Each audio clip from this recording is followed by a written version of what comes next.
Good morning, everybody. I'm Joe Costa, the Chief of Police in DeSoto.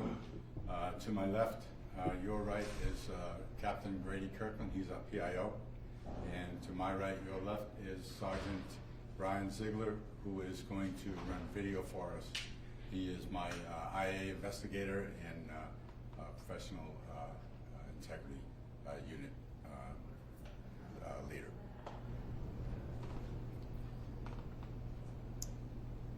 This is a media release for an officer-involved shooting that happened on December 13th, 2024.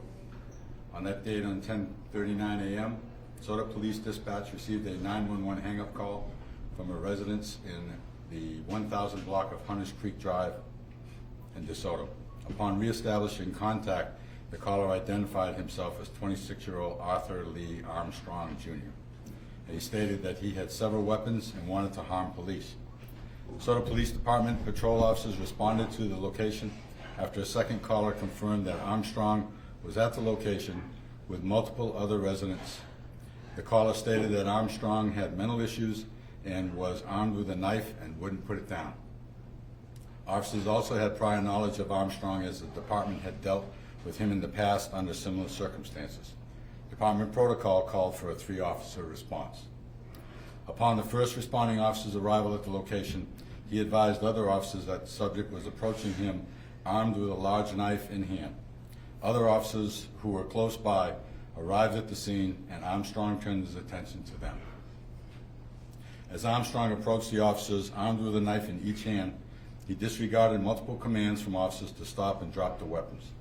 As Armstrong continued to close the distance between himself and officers, one DeSoto officer fired a single round from a patrol rifle, striking Armstrong in the chest.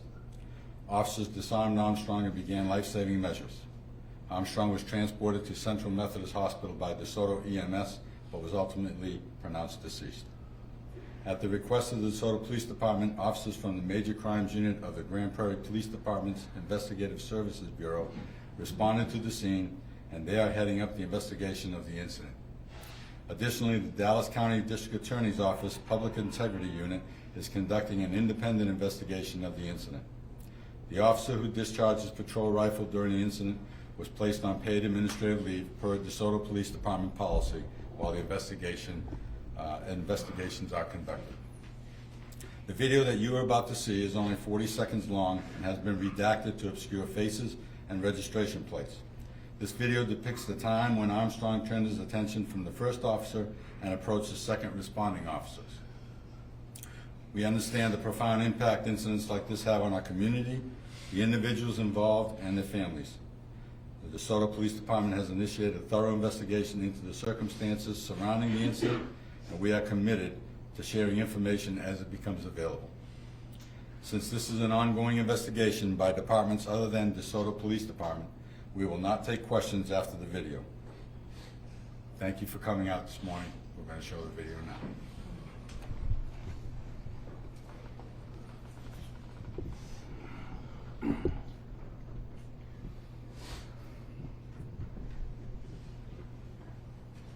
Hey, stop, man! We need you to stop! Drop it! Drop it! Hey, drop it! Hey, man, we need you to drop it! Drop the rifle! Drop it, man! Drop it! Drop it, man! Drop it! Drop it! Drop it!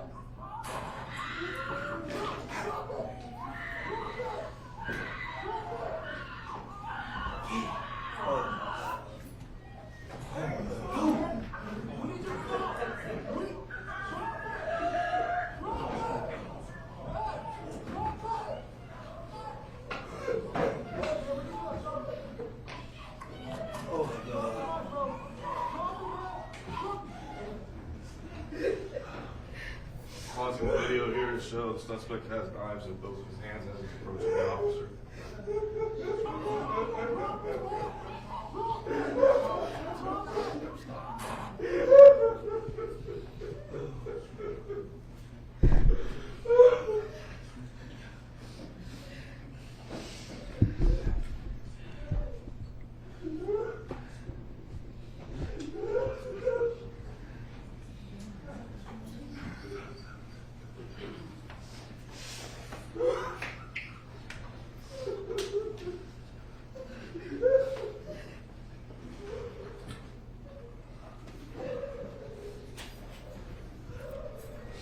That's all that we're going to have shown today, and that concludes the press release.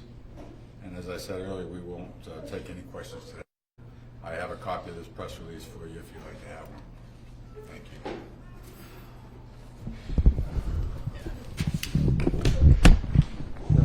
The family would like to make a statement. They come up here. If it's okay with them. Is it okay if they come up here since it's mic'd already? Just right here. Yeah, it's already mic'd. Mr. Armstrong. Ms. Armstrong stepped out. She's emotional right now. Thank you. She's allowing us to make a statement.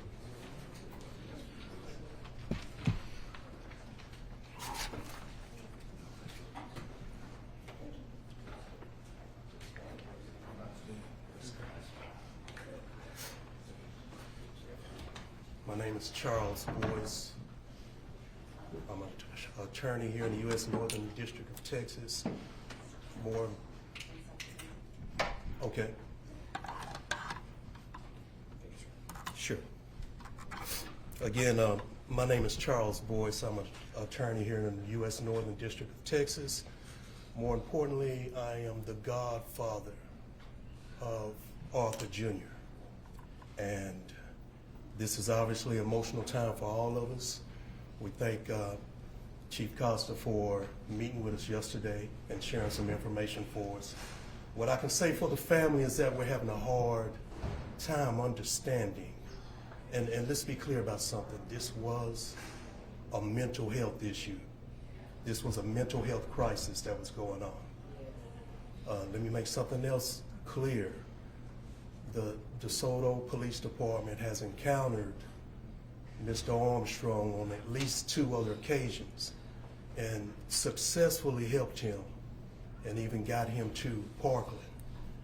And we're having a hard time understanding why this outcome had to be. One of the biggest things that the mother, Ms. Sherman Armstrong, has a problem understanding is why the level of force, why an AR-15 military-style weapon was used in this instance.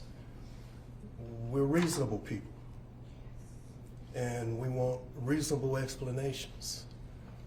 But at this point, with the information we have, we cannot understand and why this ended this way, knowing that there's been other people in similar circumstances with similar weapons who walked away.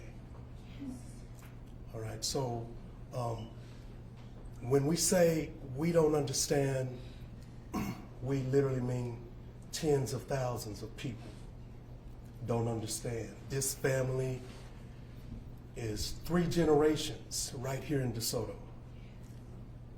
The grandmother and grandfather, they want to know why. AJ's classmates, Adonis's classmates, my classmates, a graduate of DeSoto. Capricia's classmates want to know why.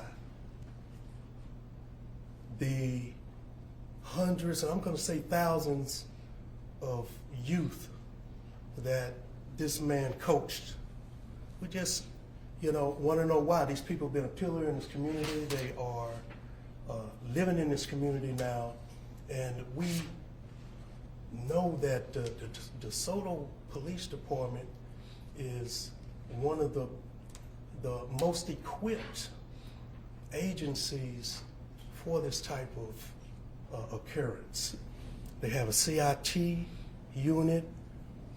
The people who founded the CIT unit lead the regional unit in this area. And we're confident that when this investigation falls out, as we know it has to, there'll be some other facts come out that we hope make some sense. But if it doesn't make sense, we have to look into things further. We know that Chief Costa is a man of integrity, and we appreciate his courtesy. We appreciate the courtesy of even giving us the podium at this moment here. But the family won't be taking any questions right now, but we just wanted to let the community know that we know how you feel. The family appreciates your support. We see council members here, we see state representatives here, and we appreciate you all. Investigations are ongoing, and we respect that process, and we just thank all of y'all for your support. Now, one thing that Mr. Armstrong wanted to make sure that I relayed is that we definitely want to know the name of the officer who was involved with this incident. We don't know that as of now, and it really wouldn't, you know, it probably wouldn't take much more effort to find out, but we would appreciate that transparency for obvious reasons. We'd like to look into his background and things of the sort. I know that's oncoming, but he wanted to make sure that I made that statement. You okay, brother? Okay, that's all we have to say. We thank y'all very much. Thank y'all again for giving us the phone.